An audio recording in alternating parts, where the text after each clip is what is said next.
नमस्कार। जमीन के जो कागजात हैं उन्हें तिजोरी में संभाल कर रखा हुआ है ना? अगर हाँ, तो ये जानकारी जानना बहुत जरूरी है। बिहार में जमीन से जुड़ा पूरा का पूरा सिस्टम ही बदल रहा है, जहां सदियों पुराने कागज अब डिजिटल पिक्सल बनते जा रहे हैं। तो चलिए समझते हैं कि इस डिजिटल जमीन का आखिर मतलब क्या। अरे झटका लगा। लगना भी चाहिए। ये कोई मजाक नहीं है, बल्कि ये वो नई हकीकत है जो बिहार के हर जमीन मालिक की जिंदगी को बदलने वाली है। वो जो पुराने मोटे मोटे कागज के बंडल थे ना, जिन्हें पीढ़ियों से सहेज कर रखा गया था, अब उनकी कानूनी कीमत, समझिए, शून्य होने वाली है। तो इसका असल में मतलब क्या हुआ कि कागज रद्दी हो गया? देखिए, मतलब बिल्कुल सीधा है। अब तक जिस दस्तावेज को जमीन का सबसे बड़ा सबूत माना जाता था, वो अपनी कानूनी ताकत खो रहा है। सरकार मालिकाना हक साबित करने का पूरा तरीका ही बदल रही है। और बिहार में ये बदलाव किसी क्रांति से कम नहीं है। हम सब जानते हैं कि वहां जमीन के एक छोटे से टुकड़े के लिए विवाद पीढ़ियों तक चलते हैं। तो ये जो नया डिजिटल सिस्टम है ना, ये उन सभी पुराने झगड़ों को हमेशा के लिए खत्म कर सकता है। चलिए अब इस बदलाव की जड़ को समझते हैं। सरकार ने एक नया नियम बनाया है और साथ ही एक नई तारीख भी तय की है, जो बहुत ही जरूरी है। तो नया नियम क्या है? बिहार सरकार ने एकदम साफ कर दिया है। अब से सिर्फ और सिर्फ डिजिटल तरीके से साइन किए गए जमीन के रिकॉर्ड ही कानूनी सबूत माने जाएंगे। मतलब कागज का जमाना अब ऑफिशियली खत्म हो रहा है। और ये है वो तारीख जिसे बिल्कुल नहीं भूलना है, 1 जनवरी 2026।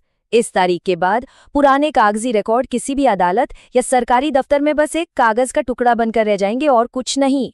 समझिए, उल्टी गिनती शुरू हो चुकी है। तो आखिर इस पुराने और नए सिस्टम में फर्क क्या है? चलिए कागजी और डिजिटल रिकॉर्ड को आमने सामने रखकर समझते हैं कि क्या बदल गया है।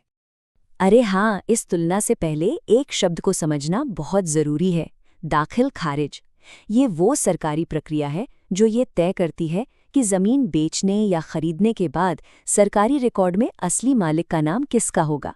एक तरह से ये मालिकाना हक की ऑफिशियल मोहर है। तो देखिए फर्क कितना बड़ा है। जहां पहले कागज की रसीदें और दफ्तरों के चक्कर थे, वहीं अब हैं डिजिटली साइंड रिकॉर्ड्स। रजिस्ट्री से लेकर दाखिल खारिज तक सब कुछ अब ऑनलाइन हो रहा है। लेकिन सबसे बड़ा बदलाव, 2026 के बाद अदालत में कागज नहीं, सिर्फ डिजिटल रिकॉर्ड ही जमीन का इकलौता सबूत माना जाएगा। इन सब बदलावों के बाद सबसे बड़ा और सीधा सवाल तो यही उठता है कि भाई, अगर कागज की कोई कीमत ही नहीं रही, तो अब जमीन का असली मालिक कौन कहलाएगा? तो अब सबसे बड़ा सवाल यही है, इस नए नियम के बाद जमीन का असली मालिक कौन है? वो जिसके पास पीढ़ियों पुराने कागजात हैं, या फिर कोई और? जवाब बिल्कुल साफ और सीधा है। कानूनी तौर पर मालिक सिर्फ वो है जिसका नाम डिजिटल रिकॉर्ड में दर्ज है। पुराने कागजात चाहे कुछ भी कहें, कानून अब सिर्फ डिजिटल सबूत को ही मानेगा। तो अब पूरी कहानी एकदम साफ है। चलिए अब आते हैं सबसे जरूरी हिस्से पर कि आखिर याद क्या रखना है और अगला कदम क्या होना चाहिए। 4 बातें हैं जो गांठ बांध लेनी है।